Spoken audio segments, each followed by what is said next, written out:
the Bolton Lodge. So hope you enjoy it. First I'm going to do some lighting. I'm going to light the candles of harmony.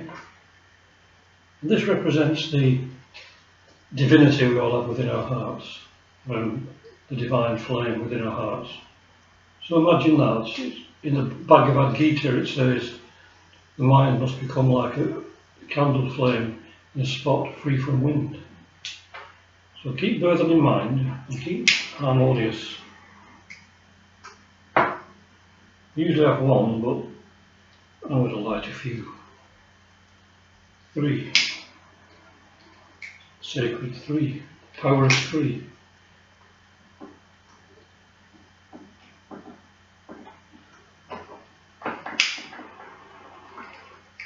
There we go. And also the incense. This is cinnamon.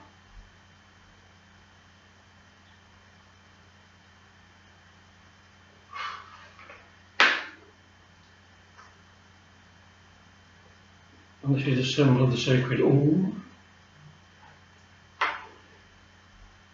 Right. Let's start with a few moments of meditation. A few moments of quiet.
Once again, this is live from my kitchen.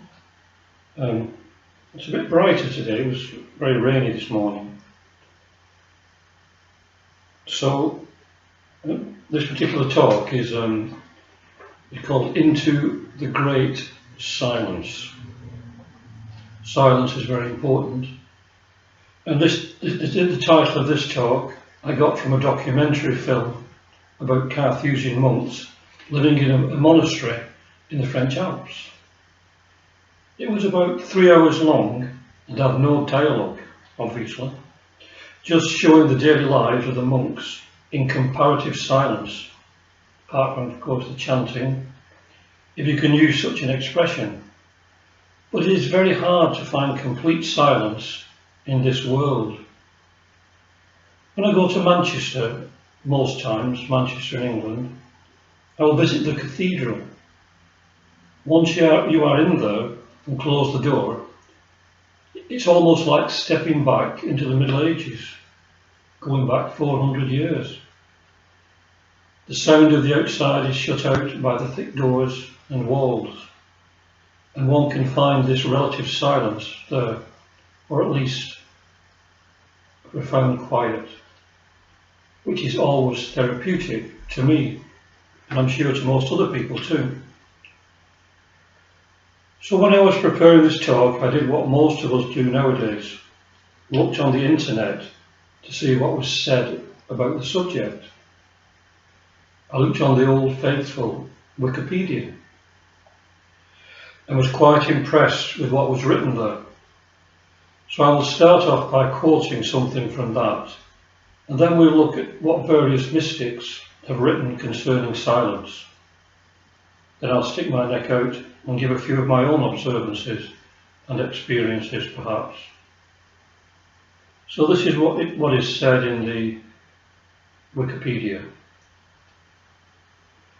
Silence is the relative or total lack of audible sound. By analogy, the word silence may also refer to any absence of communication, even in the media, other than speech.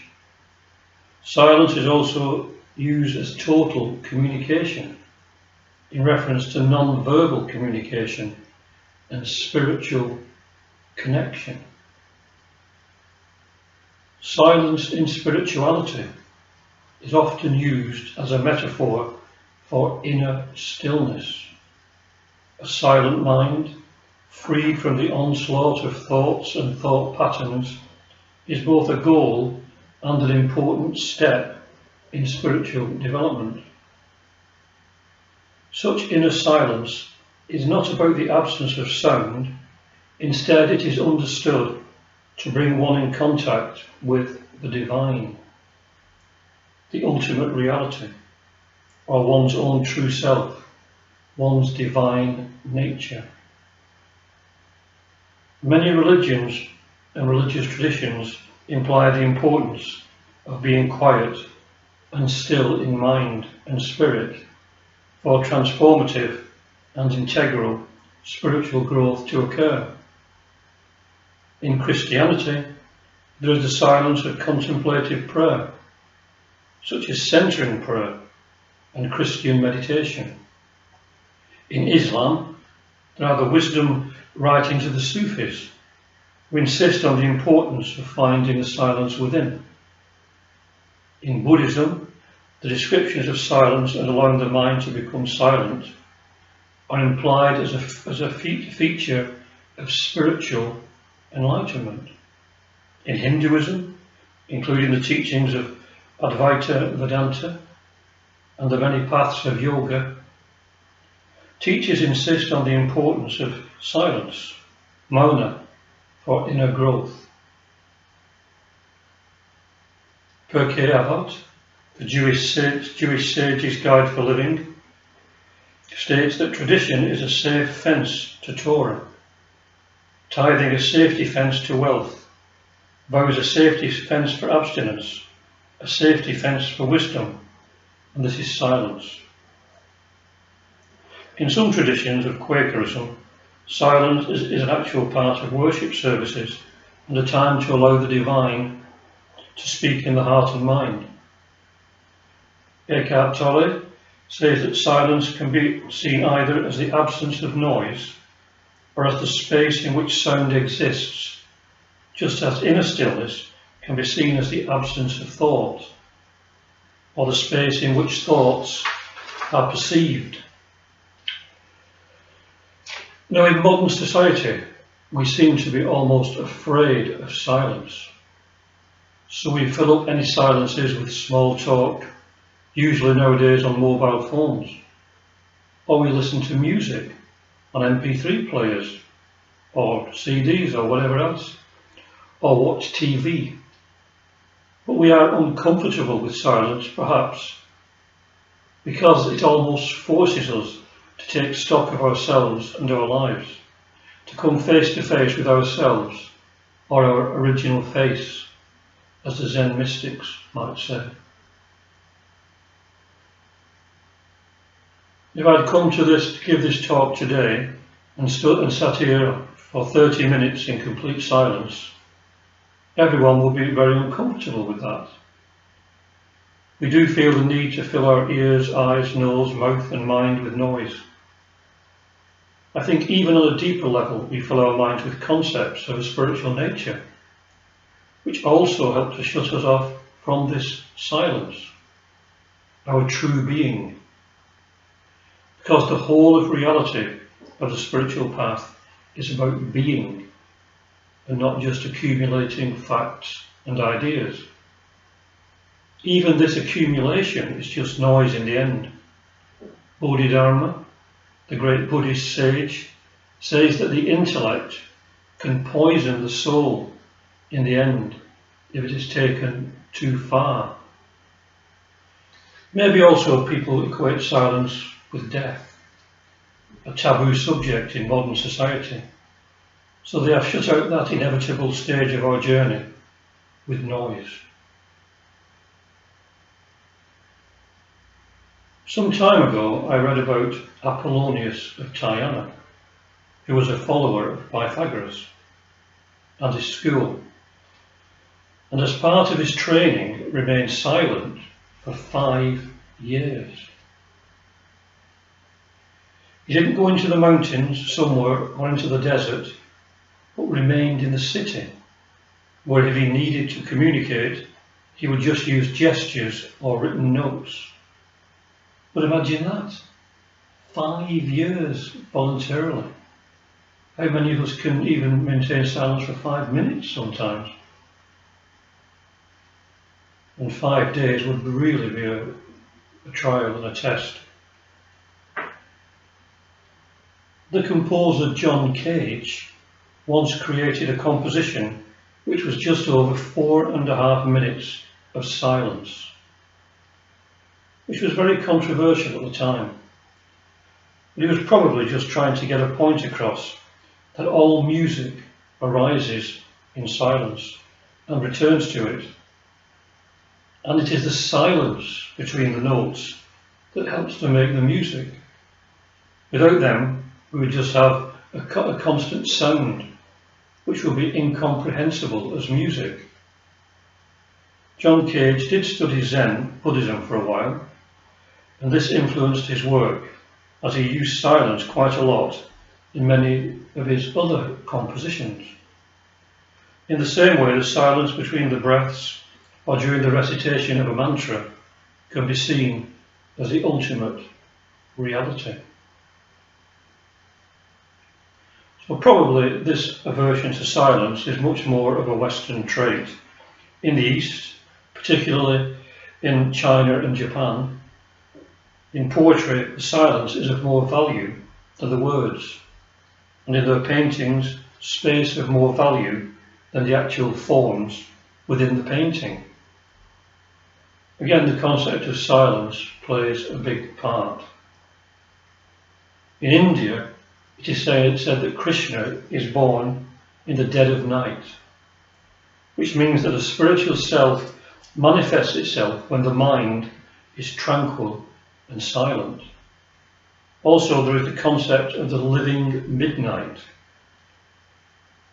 in Taoism, which conveys the same idea, living midnight.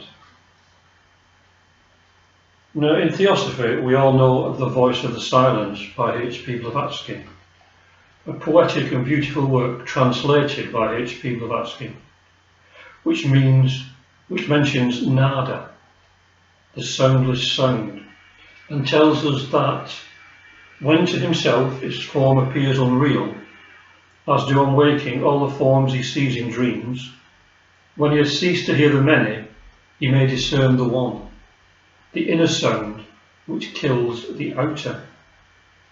Then only, not till then, shall he forsake the region of Asat the false, to come into the realm of Sat, the true. Before the soul can see, the harmony within must be attained, and fleshy eyes be rendered blind to all illusion.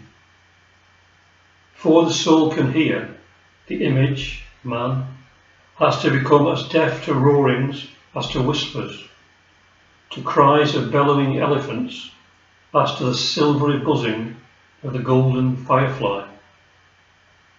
Before the soul can comprehend and may remember, she must unto the silent speaker be united, just as the form to which the clay is modelled is first united with the potter's mind.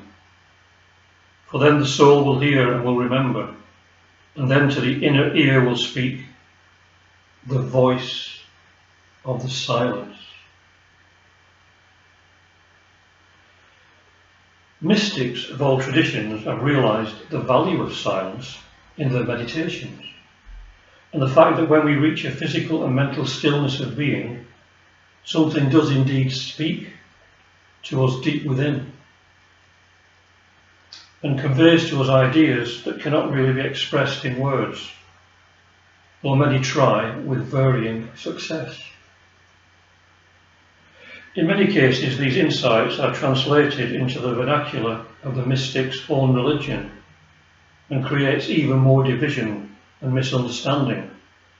But there are also individuals whose words convey to us the reality that all the mystics share. They all share the same experience, and it is just the limitation of words that erect the barriers. The Sufi poet Attar says, "From each love demands a mystic silence. What do all seek so earnestly? 'Tis love. Love is the subject of their inmost thoughts. In love no longer thou and I exist.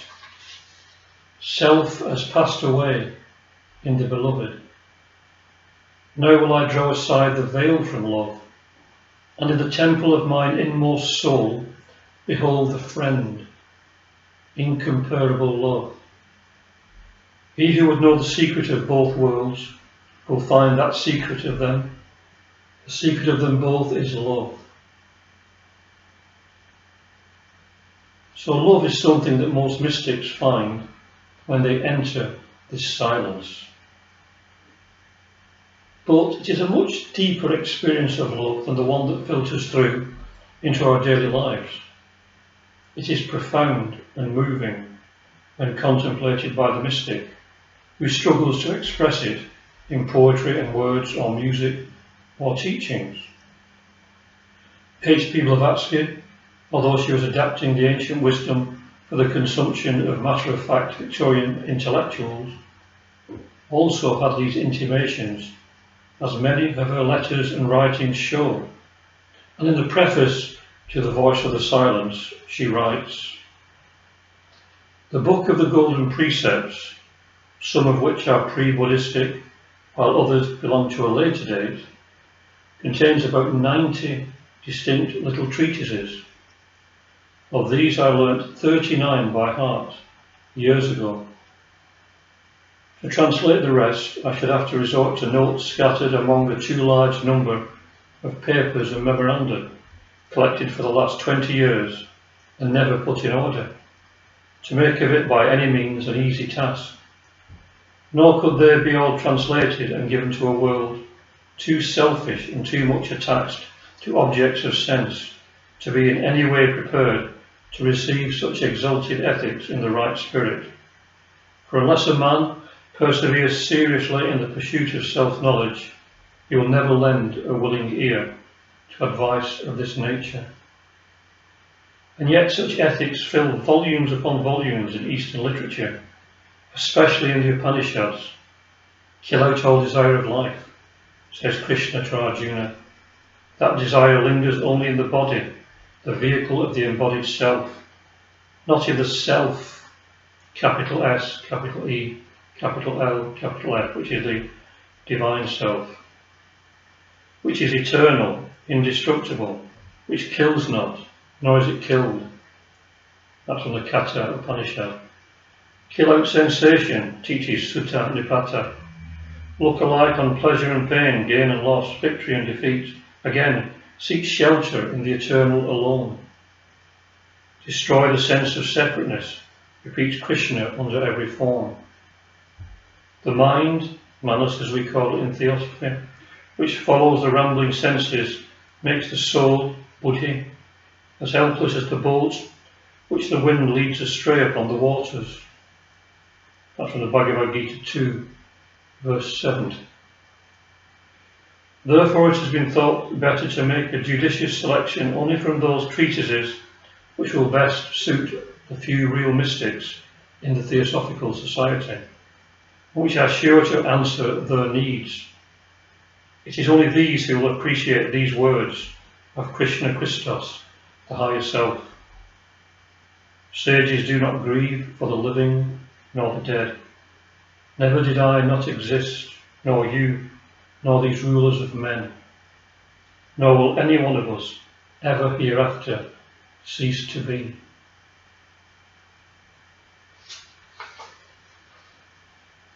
I think it's very significant that HPB says that these words will appeal to the few real mystics in the society. It is almost the flowering of everything that went before added the dimension of the heart to her teachings, which had shown itself before, but never so consistently. In her life, she constantly stressed the importance of the actual practice and experience above the mere intellectual understanding, as did her masters in their teachings. Speaking of the silence, the 17th century Quaker Robert Barclay said, "Each made it their work to return inwardly to the measure of grace in themselves, and not being only silent as to words, but even abstaining from all their own thoughts, imaginations, and desires." So now we can see silence as something much deeper than the physical idea of silence. Even our thoughts and imaginations and desires create noise on another level. And to reach a state of total silence, we have to quieten our thoughts and emotions also, so that we can become aware of the divinity that permeates all things beyond the illusions that our mind creates. When asked what is Mauna, silence, Ramana Maharshi replied, "That which transcends speech and thought is Mauna. It is meditation without mental activity. Subjugation of the mind is meditation. Deep meditation is eternal speech.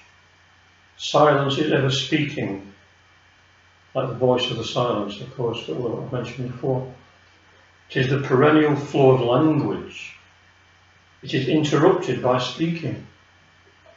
For words obstruct this mute language. Lectures may entertain individuals for hours without improving them. Silence, on the other hand, is permanent and benefits the whole of humanity. By silence, eloquence is meant. Oral lectures are not so eloquent as silence. Silence is unceasing eloquence. It is the best language. There is a state when words cease and silence prevails. So perhaps that would have been better if I'd just sat here for 30 minutes, said nothing. This state is the one in which the mystic draws for his or her inspiration. In Theosophy, we may refer to it as Manasa Tajasa, when the mind is illumined by the light of Buddhi, which we regard as being the intuitive side of our nature.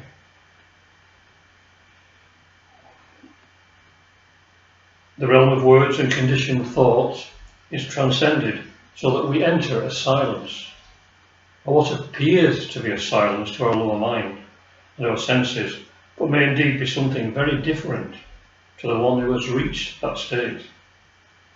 It is the beginning of a whole new range of experiences for the aspirant. John the Solitary, a Christian hermit from the 5th century AD, says, "For God is silence, and in silence is he sung by means of that psalmody which is worthy of him." I am not speaking of the silence of the tongue, for if someone merely keeps his tongue silent without knowing how to sing in mind and spirit, then he is simply unoccupied and becomes filled with evil thoughts. There's a silence of the tongue, there's a silence of the whole body, there's a silence of the soul, there's a silence of the mind, and there is the silence of the spirit. This ties in very closely with what is written in The Light on the Path by Mabel Collins. She says, "Look for the flower to bloom in the silence that follows the storm. Not till then.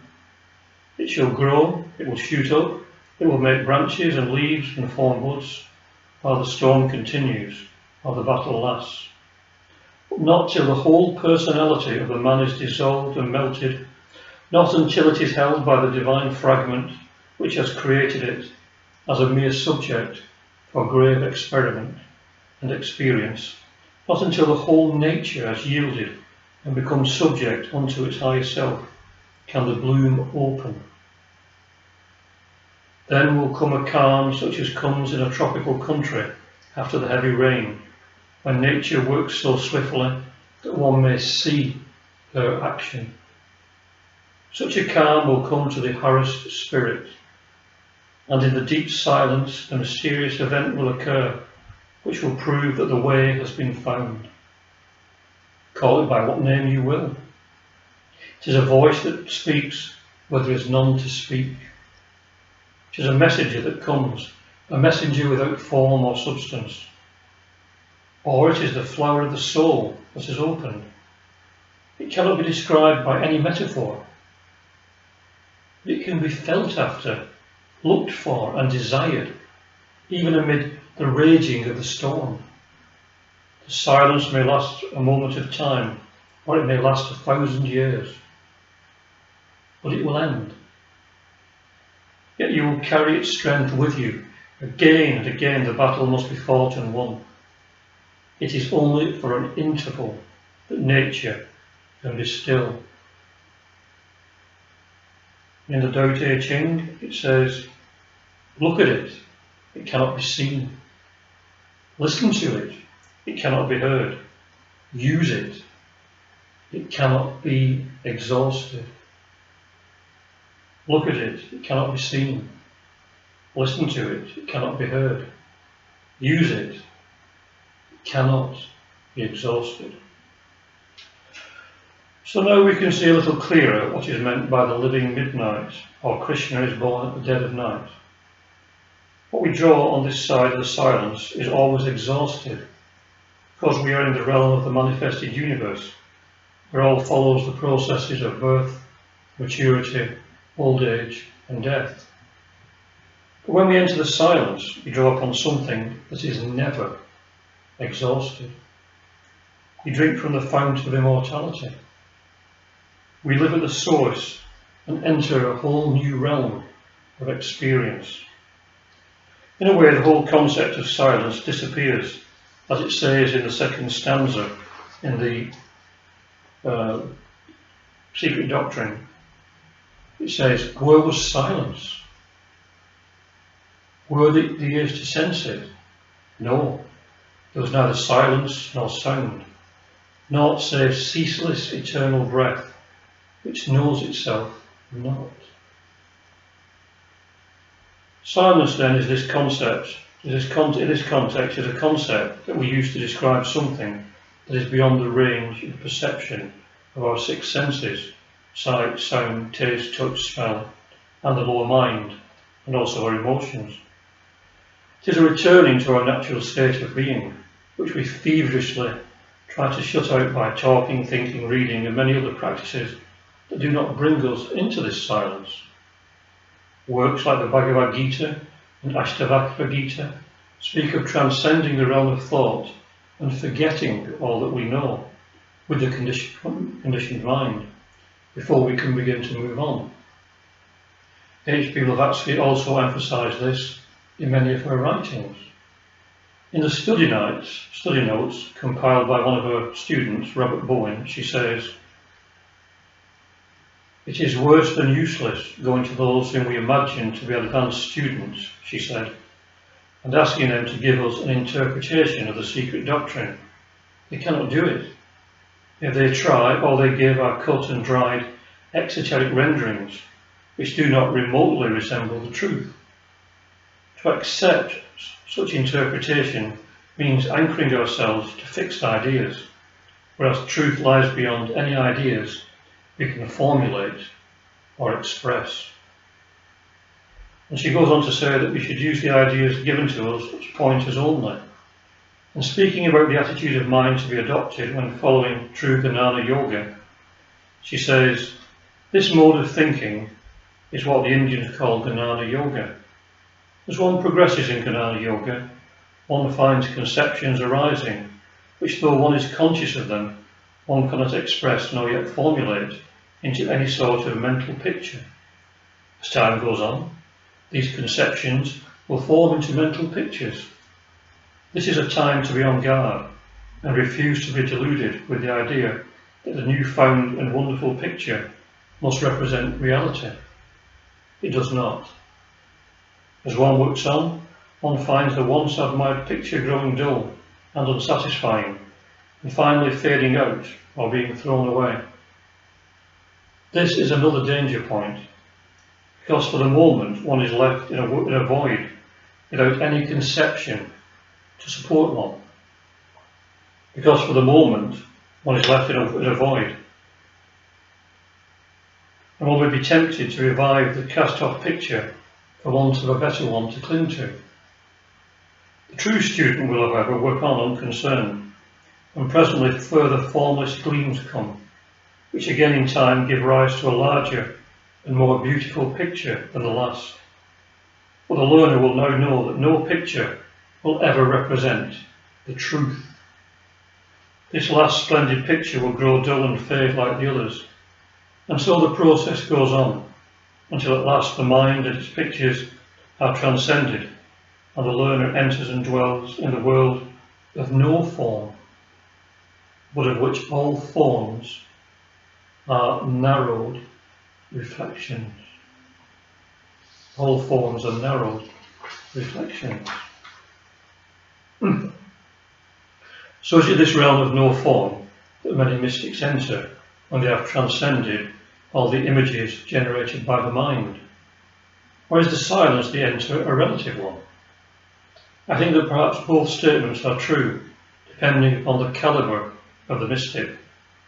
Mysticism, like all else, has many levels, from the sectarian mystic, attached to some religion or other, to the ones who have transcended attachment to any religion or system of thought. Some mystics have a sporadic entry into the silence and have no control over it.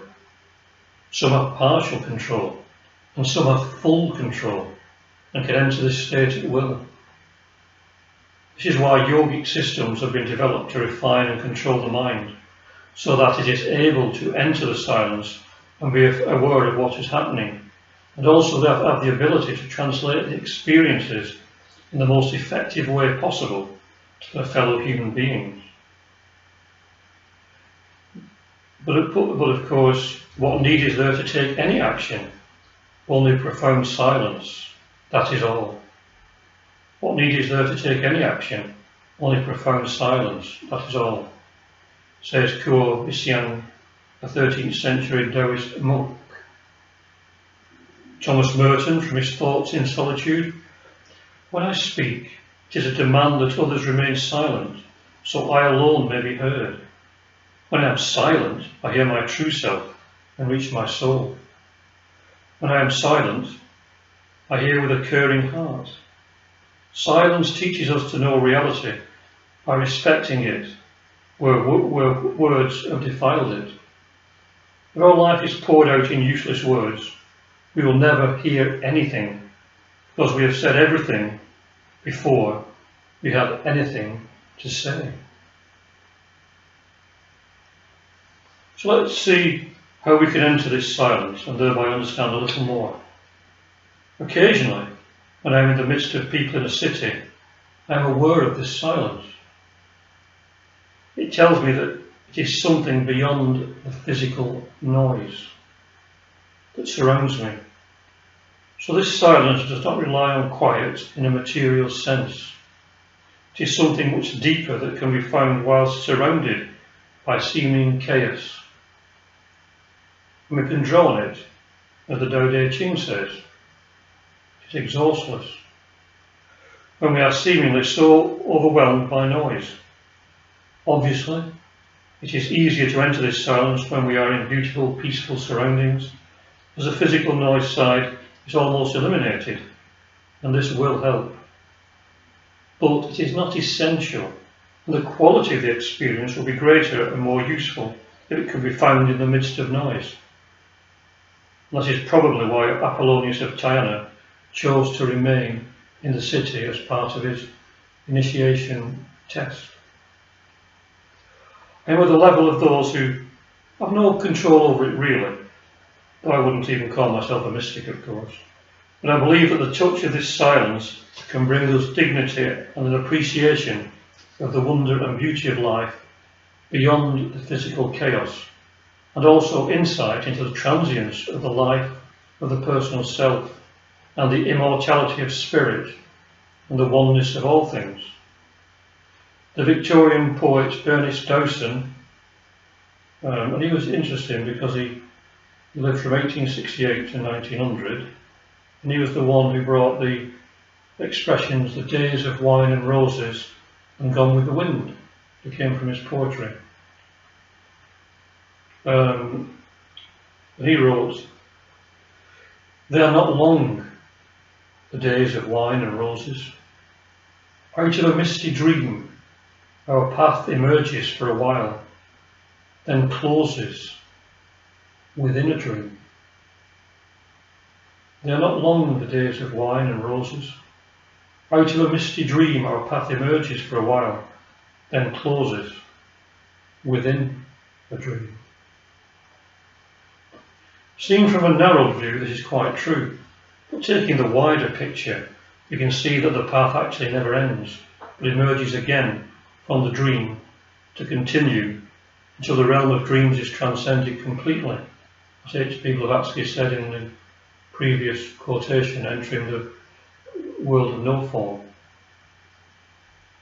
Another Victorian poet, Matthew Arnold, writes, "Yes, while on earth 1,000 discords ring, man's fitful uproar mingling with his toil, still do thy sleepless ministers move on, their glorious tasks in silence perfecting, still working, blaming, still our vain turmoil, labourers that shall not fail when man is gone." If we can spend some time in this silence, many things come to light, and the silence consecrates our being to what is good, true and beautiful, because all things are present in that silence. All the important things, essential things. We need to calm the mind, as the Master known to us as K.H. says. He says, "It is upon the serene and placid surface of the unruffled mind that the visions gathered from the invisible find a representation in the visible world. Otherwise you would vainly seek those visions, those flashes of sudden light, which have already helped to solve so many of the minor problems, and which alone can bring the truth before the eye of the soul. It is with jealous care that we have to guard our mind plane, from all the adverse influences which daily arise in our passage through earth life." We then need to come to a state of silence by not attaching ourselves too much to thoughts and images that may arise in our daily life. Most things that happen to us do not matter at all in the vast scale of things, and if we eliminate those, the few things that may have more importance, we will have more energy and clarity of thought to deal with. But we give a false value to so many things. The personality clamours for attention. It wants to be heard, to be recognised, to assert itself at the expense of others, to complain, to take itself too seriously in this world of illusions. So we need to find that dimension to our being where all that fades into insignificance. We find ourselves on the shore of a vast ocean of being that fills us with an awe and a wonder at the beauty that we somehow cannot grasp with our day-to-day minds, but that fills our hearts from a source somewhere beyond our conditioned understanding, something that gives us the inspiration to go deeper and deeper within.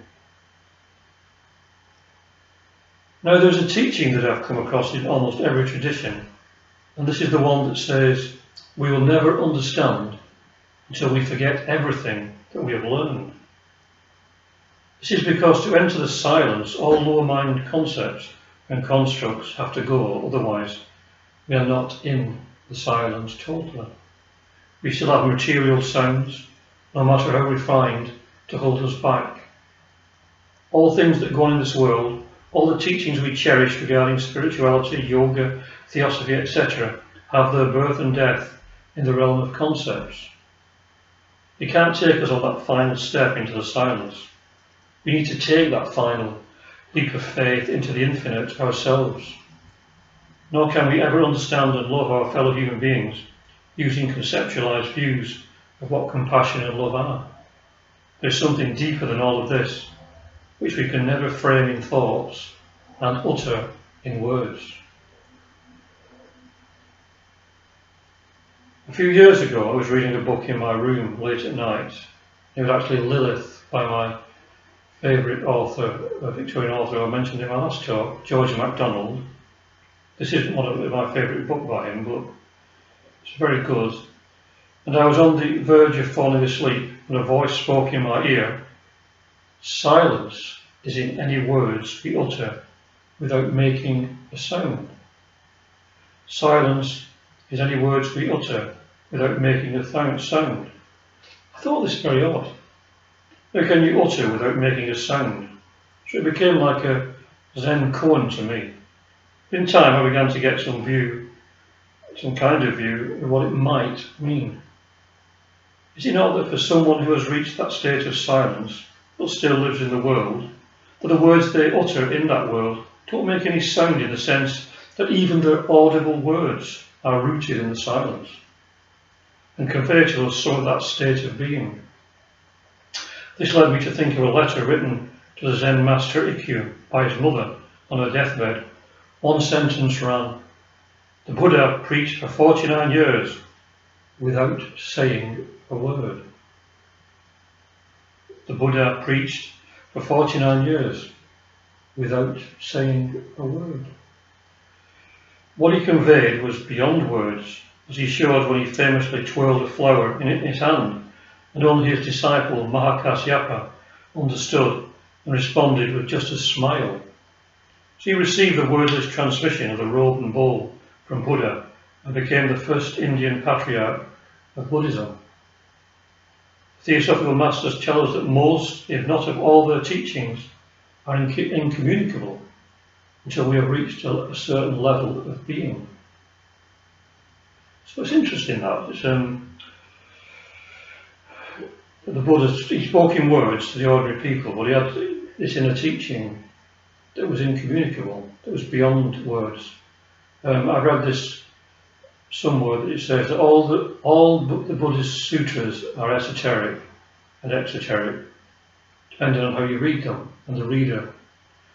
You can read them on the lowest level, or there may be, like Theosophy talks about everything having 7 levels. There may be 7 levels of reading spiritual scriptures as well. There probably is. So a few days after hearing this voice, I was looking through some of my books and opened a copy of The Interior Castle by St. Teresa of Avila, and my eyes fell upon these words. For the spouse, it was Jesus, or more accurately for the mystic, the Christ Spirit, who is in the 7th mansion. Interesting that she talks about the 7th mansion, and we talk about the 7 principles and the 7 planes of being in Theosophy. Who is in the 7th mansion seems to be calling the soul in a way which involves no clear utterance of speech, and none of the inhabitants of the other mansions, the senses, the imagination or the faculties, dares to stir. Very profound. For the spouse who is in the 7th mansion seems to be calling the soul in a way which involves no clear utterance of speech, and none of the inhabitants of the other mansions, the senses, the imagination or the faculties, dares to stir. So this brought a lot of what I've been pondering into focus. Something does speak to us beyond words and images, something that mystics, poets, musicians, etc. strive to put into words in an attempt to share their experience. But of course they can only give us pointers until we can know for ourselves. We need to remember, as already said, that the silence we enter is only sold to our lower senses and mentality. When we do enter that state, we are opening up to a whole new dimension of our existence. We begin to really live in a transcendental divine life, as the Mahachohan expressed it in his letter. This is when we symbolically wake up and enter upon the real phase of our pilgrimage. We are in this realm of no form, as I mentioned earlier in the Robert Bowen quote. Here all the neat little mindsets we have created count for nothing. We are in a world that we cannot conceive of from where we are here. But it seems from the experience of all the world's mystics that love pours in from these higher realms of being, a blessing and a consecration of our being. In our literature, these planes are given names, again as pointers. But again, these are just pointers. The experience of these planes is something else. Remember HPB's words from earlier, which are very important in this particular context. It is worse than useless going to those whom we imagine to be advanced students, she said, and asking them to give us an interpretation of the secret doctrine. They cannot do it. If they try, all they give are cut and dried exoteric renderings, which do not remotely resemble the truth. To accept such interpretations means anchoring ourselves to fixed ideas, whereas truth lies beyond any ideas we can formulate or express. Most mystics are overawed by what they find in the silence and are frustrated that they cannot communicate the beauty to others. St. Teresa of Avila again says in the interior castle that I am straining every nerve, sisters, to explain to you this operation of love, yet I do not know of any way of doing so.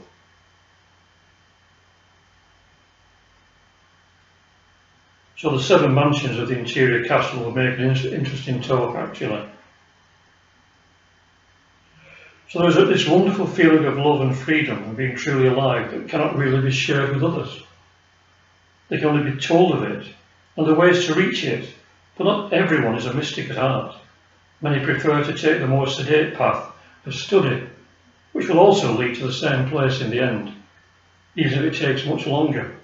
But to those who have an inexpressible yearning to go out towards the infinite, a longing to return to the source, there is a fire burning in the heart that cannot be quenched by mere intellectual facts. They need to feel and to understand. They have seen through the shallowness of life. They have become aware of their mortality and the fleeting nature of this personality-centered existence, and they want to reach a place of stability. And once reached, many have a desire to share it with others, despite the limitations of language and earthbound thoughts and feelings. In the silence, all on earth becomes different. It is as if we had entered another world. If the silence touches one soul, it is reflected in day-to-day life. Commonplace things take on a mystical air. The blackbird silhouetted against the mellow evening sky becomes lovely beyond words. A flower opening to the sun lifts the spirit. One sees infinity in the eyes of one's fellow human beings, and there seems to be 1,000 doorways to the golden world where all is stillness, all is calm, and where we know that we are immortal beings in our higher natures, if but creatures of a day in our earthly guises. There's a time when we feel this silence forever at our core, like the eye of the storm that is calm despite the raging around it. Meditation may assist us in achieving this, but the state of being reached by the mystic,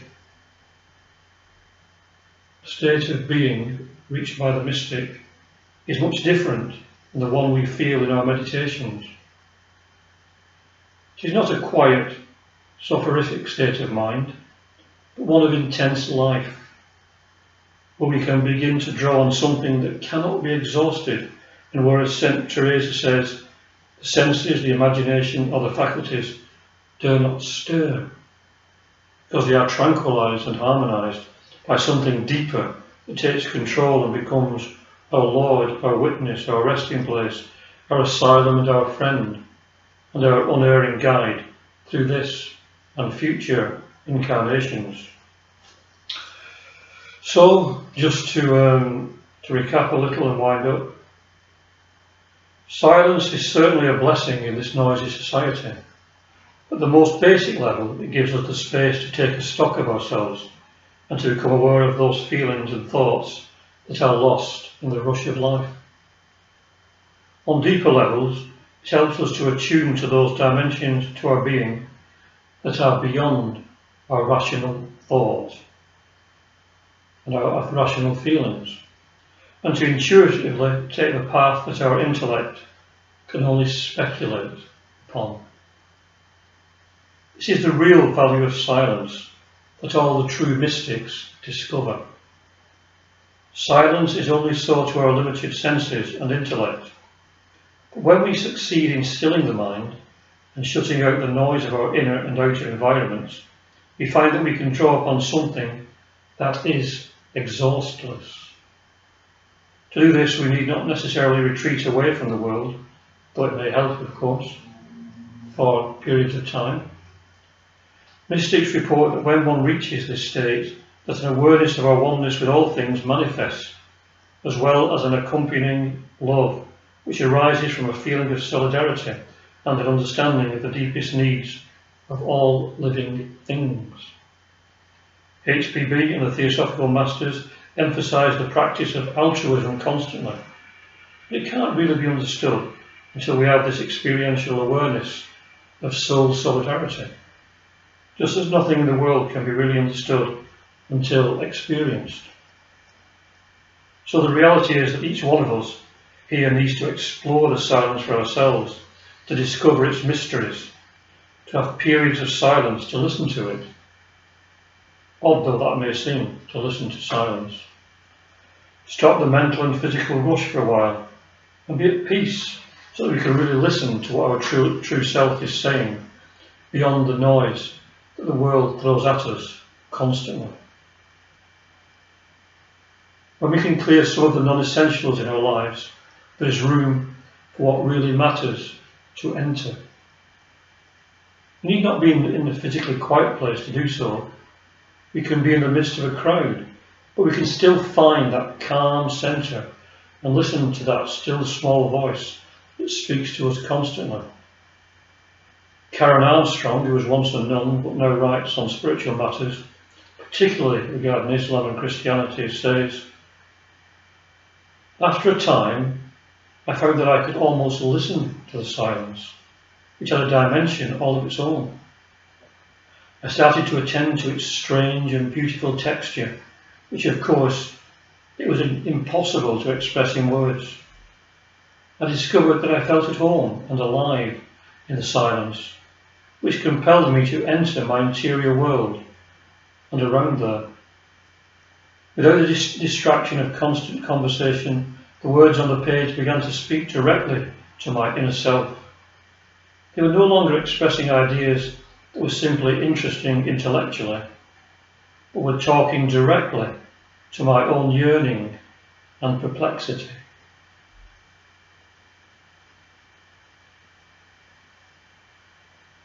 I think that much can be learned about the genuine spiritual life by entering this silence, but not by becoming passive in any way, but discovering, as all the mystics I've mentioned this afternoon have found, that silence is a living reality and the gateway to the many mansions that we pass through on our sacred pilgrimage to the heart of the universe. Thank you.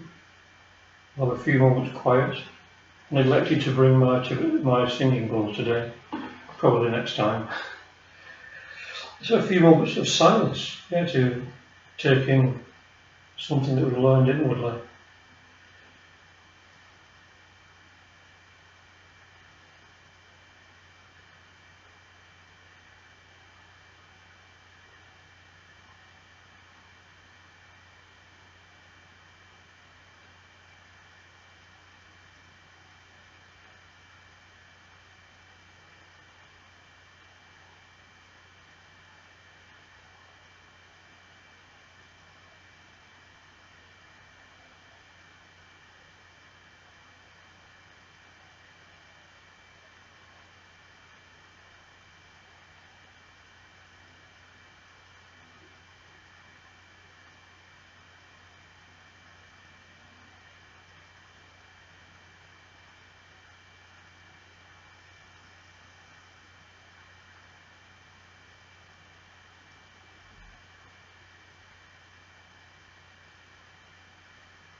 Om Shanti, Shanti, Shanti. Peace, peace, peace. Peace on earth and goodwill to all beings. I won't blow the candles of harmony out, I'll leave them to burn. Although one of them has gone out.